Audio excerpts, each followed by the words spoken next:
میں معافی مانگتا ہوں ان شہداء کے بچوں اور اہل خانہ سے جن کو آنا پڑا کہ وہ آ کے کہیں سوشل میڈیا پر کہ ہمارے بچوں کی توہین نہ کرو. ہم زندہ ہیں الحمدللہ, ہم ابھی مرے نہیں ہیں, یہ قوم زندہ ہے, کسی کو اپنے شہداء کی توہین نہیں کرنے دے گی.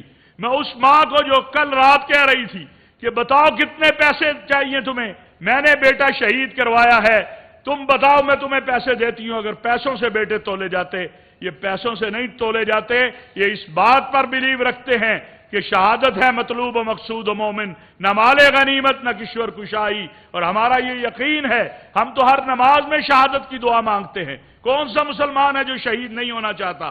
اصحاب رسول و اہل بیت سے لے کر کل اگر کوئی اٹھ کے کہے گا کہ یہ مولوی صاحب جو ہے یہ تو نماز پڑھاتا ہے, پیسے لیتا ہے, اس کو اجر کس چیز کا ملے؟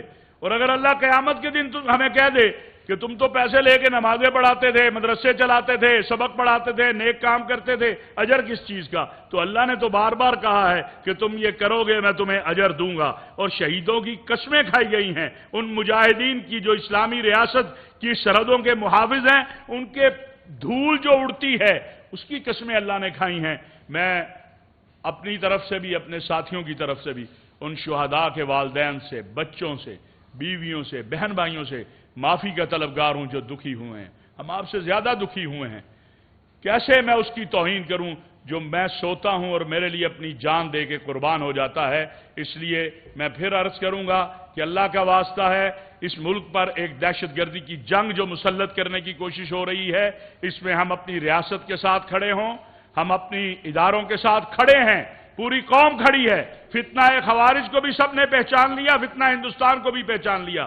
ہم ان کے بالواسطہ, بلا واسطہ, دانستہ یا نادانستہ, میرے یہ چاروں جملے پلیز یاد رکھیے, کسی بھی طور پر ہم ان کے سہولت کار نہ بنیں. میں گزارش کروں گا محترم جناب سید ضیاء اللہ شاہ صاحب بخاری سے کہ وہ 1 منٹ میں آپ کے سامنے اپنے جذبات کا اظہار فرمائیں. محترم جناب سید ضیاء اللہ شاہ صاحب بخاری. بسم اللہ الرحمن الرحیم. میں سب سے پہلے عزت باب وزیر اعلیٰ سندھ سید مراد علی شاہ صاحب اور تمام فقائے کرام کا دل کی گہرائیوں سے شکریہ ادا کرتا ہوں کہ جنہوں نے آج بہت ہی فراغ دلی کے ساتھ اور انتہائی خیالی کے ساتھ اس ہمارے فورم کا استقبال کیا. اور پھر اس کے بعد میں یہ عرض کرنا چاہتا ہوں کہ ہم جو پیغام لے کر یہاں پہ حاضر ہوئے قومی پیغام ملک کمیٹی کی مناسبت سے, وہ یقیناً یہی ہے کہ وطن عظیم پاکستان کو اللہ تعالیٰ نے مار کا حق کے بعد جو عظمت اور شان عطا کی ہے, اور اس کا منہ بوڑھتا ثبوت امریکہ اور ایران کی جنگ بندی میں پاکستان میں اتنے بڑے بڑے ملکوں کی امن اور جنگ کے فیصلے کیے گئے, تو میں یہ سمجھتا ہوں اس کے بعد ہمارے اوپر جو جنریشن بات اس انداز سے مسلط کی گئی. مجھے یہاں پر صدر مملکت عزت مآب محترم آصف علی زرداری صاحب کی بصیرت اور فراست کو خراج تحسین پیش کرنا پڑ رہا ہے کہ جو میں بہت سال پہلے قومی مفاہمت کا ہمیں اصول ریاست سکھایا, اور آج الحمدللہ ہم محسوس کر رہے ہیں کہ وہی ہم محبت اور اتحاد کا پیغام لے کر پورے ملک میں انشاءاللہ پہنچ رہے. اور ہم یہ کہنے آئے اللہ تعالیٰ خدمت میں کہ انشاءاللہ ہم ہر لحاظ سے آپ کے ساتھ کھڑے ہیں, اور جس طرح سندھ کو آپ نے امن کا گہوارہ بنایا, مزید اس کے امن کو یقینی بنانے کے لیے ہماری دعائیں دامے دل میں قدمیں سکنے تمام ہمارا آپ کے ساتھ شامل. محترم ڈاکٹر راغب نعیمی صاحب, چیئرمین اسلامی نظریاتی کونسل. قومی پیغام کمیٹی اور صفائی کمیٹی پاکستان کے دور عرص میں پیغام پاکستان اور امن کی آواز کو پہنچا رہی ہے, اور اس عمل کی کوشش ہے کہ ملک میں آنے والے ایونٹس پیار محبت کے ساتھ, یگانت کے ساتھ, اتحاد و بھائی چارے کے ساتھ حقوق پذیر ہوں. اور اس کی بڑی مثال ابھی جو مرام کا بھی گزرا, جس امن اور آشتی کے ساتھ گزرا, وہ ایک اس کا بڑی ثبوت ہے.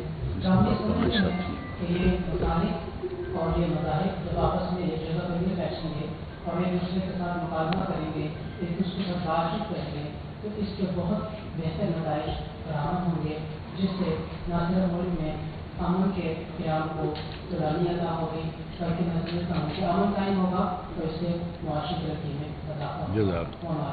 ڈاکٹر آصف میر صاحب. بسم اللہ الرحمن الرحیم. مارکہ حق کے بعد اللہ رب العزت نے پاکستان کو جو دنیا بھر میں عزت, شان اور قبولیت عطا, اس کا آج ہم دیکھ مشرق وسطیٰ کی جنگ میں اس وقت پاکستان دنیا اسلامی کا دامن بنا ہوا ہے، لیکن اس موقع کے اوپر ہمیں ایک طرف فتنہ ہندوستان اور دوسری طرف فتنہ الخوارج کا سامنا ہے۔ ہمارے قائد شیخ الاسلام ڈاکٹر طاہر القادری صاحب نے 2010 میں دہشت گردی اور فتنہ الخوارج کے نام سے ایک مخصوص فتویٰ جاری کیا اور اپنے عسکری اور عامت الناس کو ایک فکری کلیئرٹی دی کہ یہ دہشت گرد ہیں، اور حضور علیہ الصلوۃ والتسلیم نے ان کے بارے میں فرمایا کہ یہ جہنم کے کتے ہیں۔ تو آج بھی ہم اسی فکر کو اپنے مدارس میں بیان کرنے کے لیے وہ نصاب ہم اپنے طلبہ کو بطور نصاب پڑھائیں تاکہ لانگ ٹرم اس کے لیے پالیسی مرتب کی جائے اور آئندہ فکری نظریاتی کلیئرٹی اور شعوری کلیئرٹی کے ساتھ مذہبی طبقہ جو ہے امن اور رواداری کے لیے اپنا کردار ادا کر سکے۔ علامہ عارف وادی صاحب۔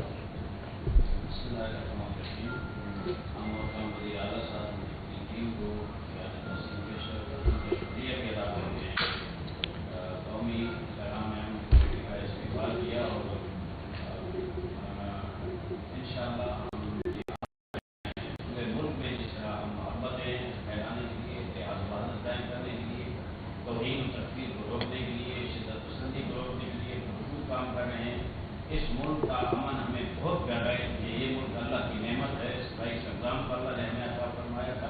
اس کی خدمت کرنا ہم عبادت سمجھتے ہیں، عبادت کے لیے قائم کرنا عبادت سمجھتے ہیں۔ ان حالی امت واحدہ کے وہ عملی طور پر جزاکم اللہ۔ میں یہ سمجھتا ہوں کہ علامہ طاہر صاحب کی سربراہی میں یہ قافلہ امن کا چلا ہے، محبت کا چلا ہے، نفرتیں ختم کرنے کے لیے اور تکفیر کو مٹانے کے لیے اور توہین کو مٹانے کے لیے۔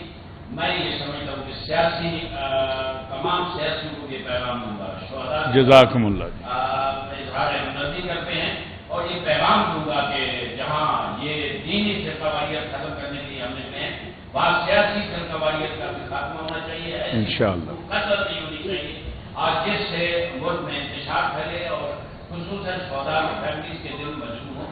آج جزاکم اللہ خیر۔ علامہ محمد حسین اکبر صاحب برکت کے لیے 1 منٹ۔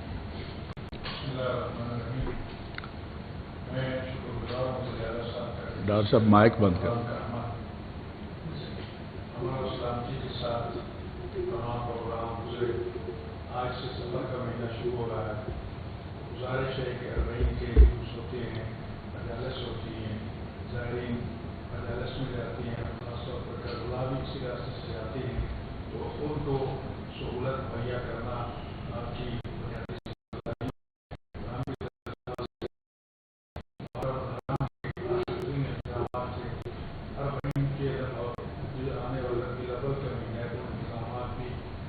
ہوں گے، اور ان شاء اللہ تعالیٰ ہاتھوں میں ہاتھ ڈال کے تمام طرح ہم لوگ کام بنائیں گے۔ 1 منٹ۔ پہلے تو شکریہ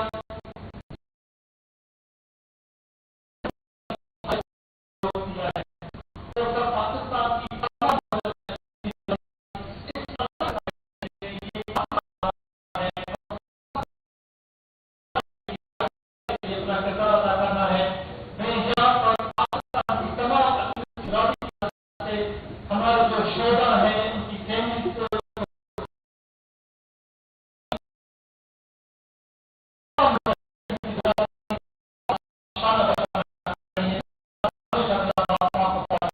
مفتی یوسف صاحب۔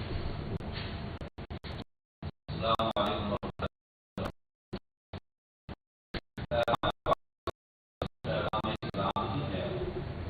اور اسی پیغام کو عام کرنے کے لیے پاکستان دو کام کے لیے ہو رہے ہیں سوالات وہ میرا خیال ہے ہماری زندگی میں